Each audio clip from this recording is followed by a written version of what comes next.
Hey, it's your boy Jose from Big Meat Sports. How are you guys doing on this lovely Tuesday? Now, I do want to apologize for all my fans, subscribers, so on and so forth. Haven't put out some content for a while. Probably believe it has been a month. But just busy with the family, going on vacation, and also busy with work and trying to slim this body down because the dad bod, oof, man, gone up to what 244, trying to bring that bad puppy down to the 230. So we'll see. But thanks for you guys that has stuck around. But before you do anything, please subscribe, comment, and like the page, and let's get this thing started. So today's episode, we are going to talk about the Dallas Cowboys. Now, I am excited for the season to come, just because one, I know the offense is going to do well, but two, I want to see what the defense is going to look like this year under Dan Quinn. Now, there's going to be a lot of position battles, and we're going to talk about them on this upcoming episode. But you guys have to tell me which battles are you looking towards this season or this training camp.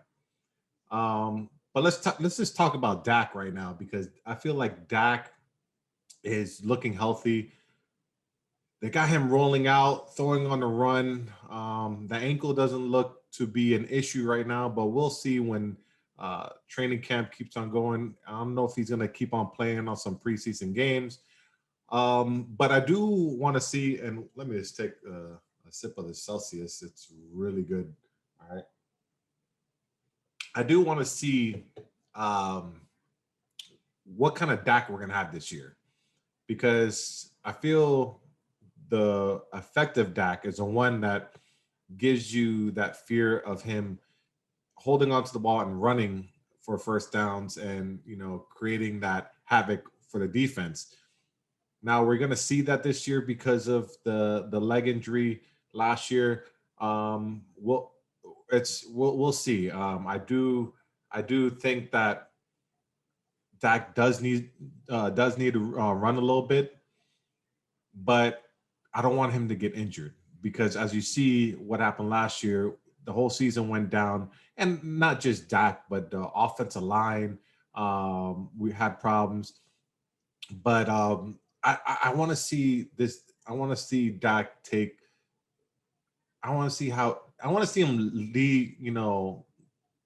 Take part of where he left off last year, meaning he was throwing and he was going to go for numbers out of this world, and I just want him to get back to that same Dak. Now we're going to see when he gets to his first contact game, because when people are going towards your legs, there's that fear that this might happen again.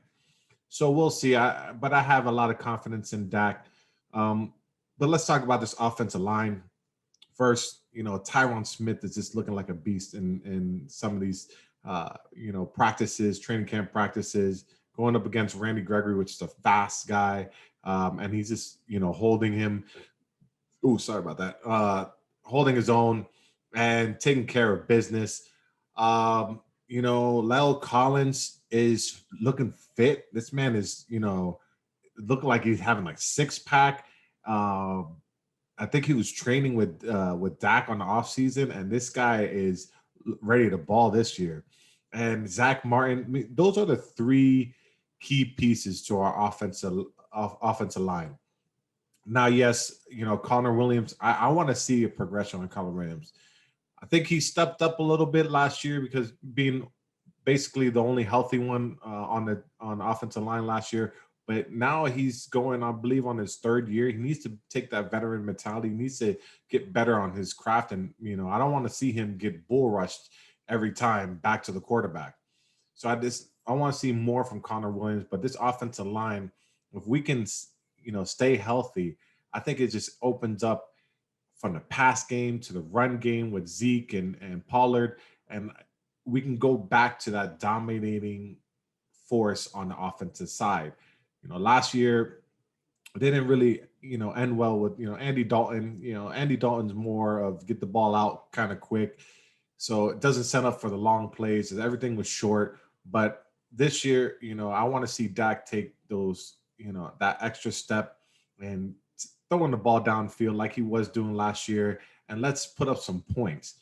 Now, there are some camp battles that I'm waiting to see.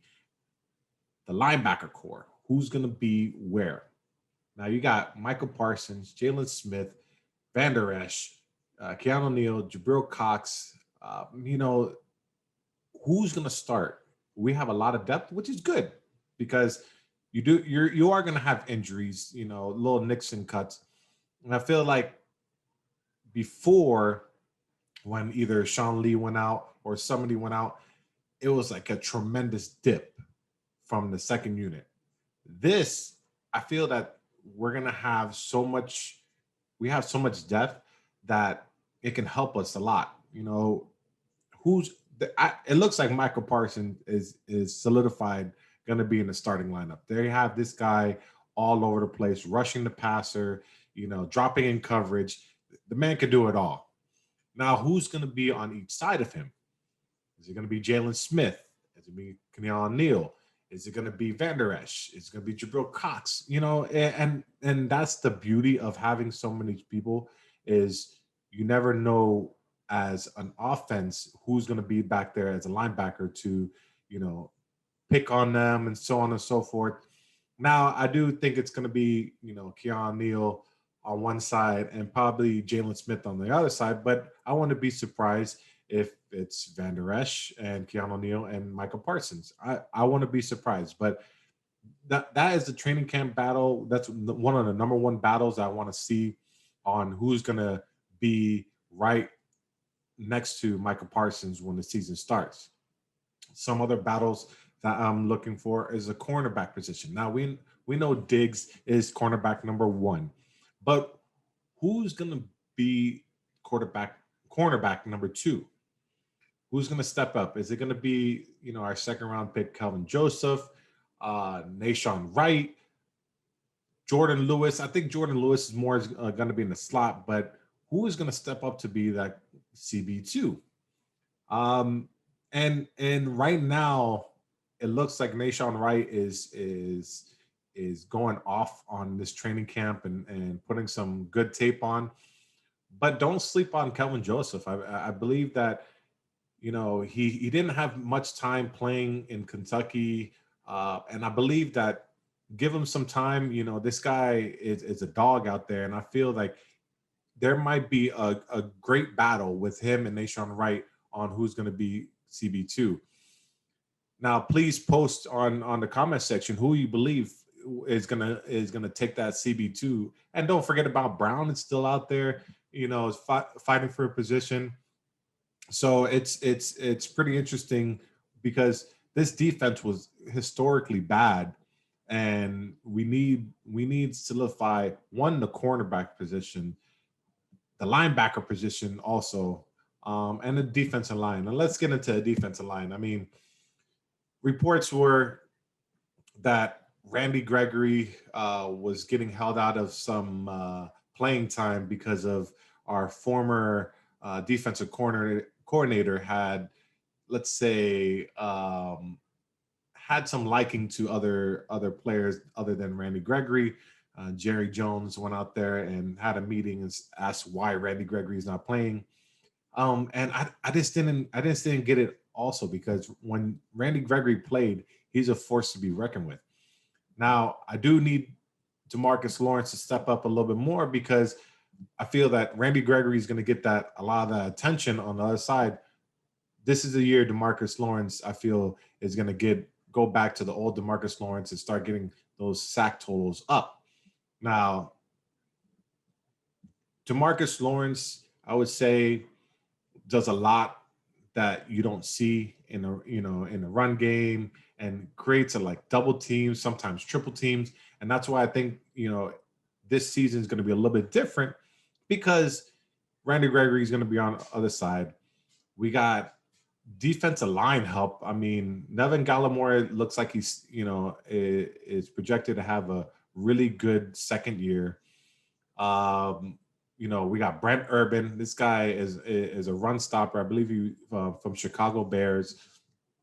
Tristan Hill, which got hurt last year, and I do believe that he can help with the run game. Now there's times that he struggled a little bit, and he's not going to rush the passer. He had times that he can break through, but my main thing is I need this defensive line to basically stop the run because we got ran over last year.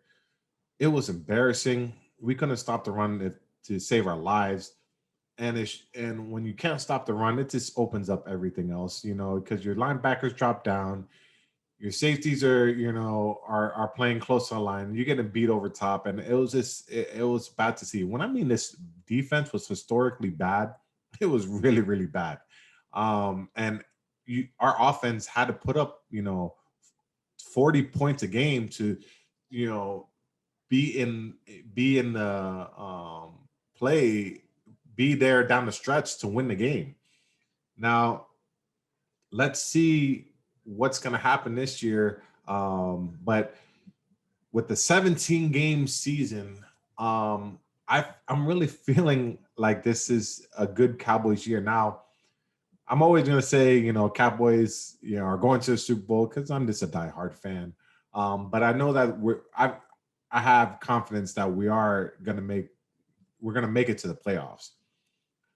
I believe our record this year will be 12-5. Now, please comment down below and let me know what you think our record's going to be.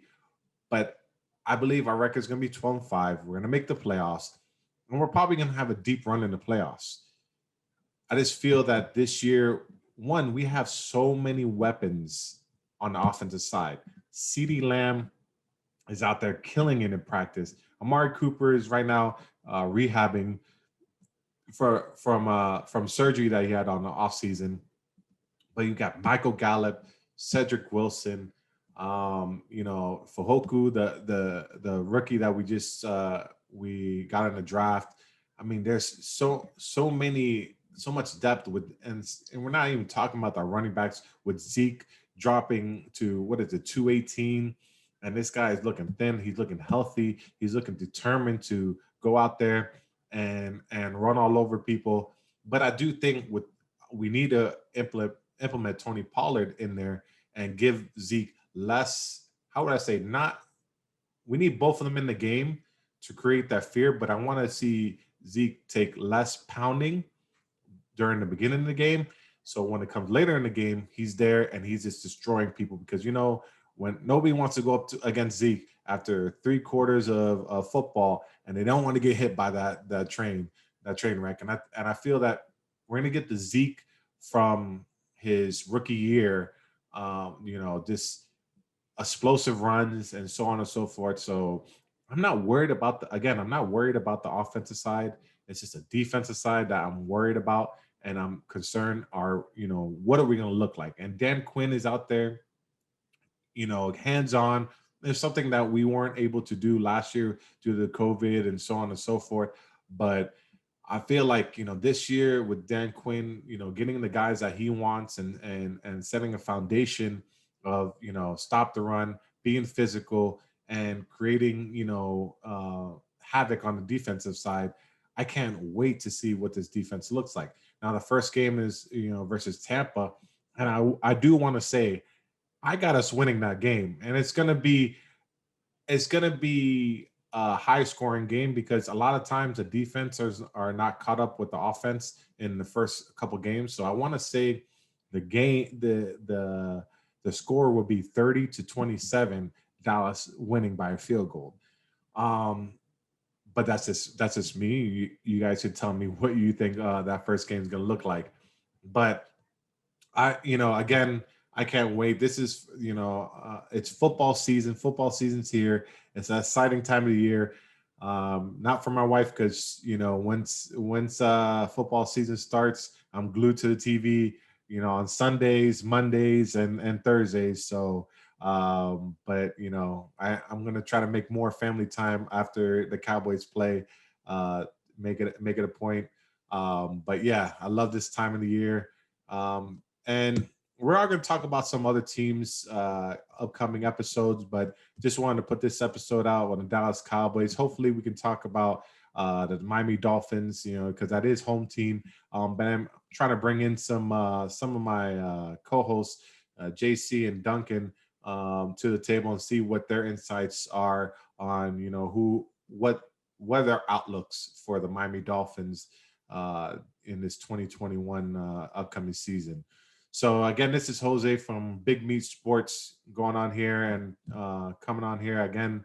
I apologize, haven't been on here for a month, but trying to make it more consistent. But thank you guys for subscribing, and don't forget to subscribe, comment, and like to the page, and we'll check you out next time.